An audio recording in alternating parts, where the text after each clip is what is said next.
মাহারা এই শিশুটিকে গত ৩১ ডিসেম্বর রেল লাইনের পাশের রাস্তায় আহত হয়ে পড়ে থাকতে দেখে উদ্ধার করে হাসপাতালে রেখে যান এক পুলিশ সদস্য। এরপর থেকে ডাক্তার, নার্স আর রোগীর স্বজনদের সেবা যত্নে ধীরে ধীরে সুস্থ হয়ে ওঠে শিশুটি। হবিগঞ্জের মাধবপুর ইউনিয়নের নোয়াপাড়া গ্রামের বাসিন্দা বাক প্রতিবন্ধী ১২ বছরের শিশু শেখ ফরিদ। স্বজনরা জানান, প্রায় ২ মাস আগে নানার সঙ্গে বাড়ি থেকে বের হয়ে নিখোঁজ হয় সে।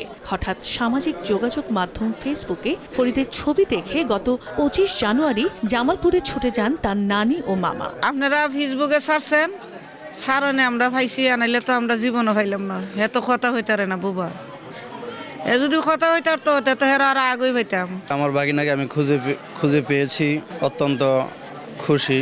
সে আমাদের গ্রামের যে নোয়াপাড়া রেল স্টেশন আছে, এই রেল স্টেশন থেকে সে ট্রেনে উঠে চলে গিয়েছিল। মাথায় আঘাতপ্রাপ্ত অবস্থায় জামালপুর জেনারেল হাসপাতালে পুলিশ তাকে রেখে যাবার পর শিশুটির পরিচয় খুঁজে বের করতে কাজ শুরু করে হাসপাতাল কর্তৃপক্ষ এবং রোগী কল্যাণ সমিতি। অবশেষে তাদের চেষ্টা সার্থকতায় রূপ নেয়। শিশুটি ফিরে পায় আপন ঠিকানা। আমাদের হেফাজতে আমাদের ডক্টর স্যার, এমনকি আমরা সকলে মিলে সর্বোচ্চ চেষ্টা করছি ভালো রাখার জন্য। পুলিশ রাস্তায় পেয়ে এখানে ভর্তি করায়। পরবর্তীতে আমরা যখন খবর পাওয়ার পরে আমরা আমাদের ফেসবুক স্ট্যাটাস দেই। ভিডিওটা আমাদের যখন স্বেচ্ছাসেবী গ্রুপে আমরা গত বৃহস্পতিবার পাবলিশ করি শেয়ারের মাধ্যমে, এবং আমাদের অসংখ্য স্বেচ্ছাসেবক সেটা পার্সোনালিও শেয়ার করে। আলহামদুলিল্লাহ, মাঝখানে শুক্রবার যাওয়ার পরে আজকে শনিবার সকালে এই ভিডিওটা রোগীর স্বজনের চোখে আসে।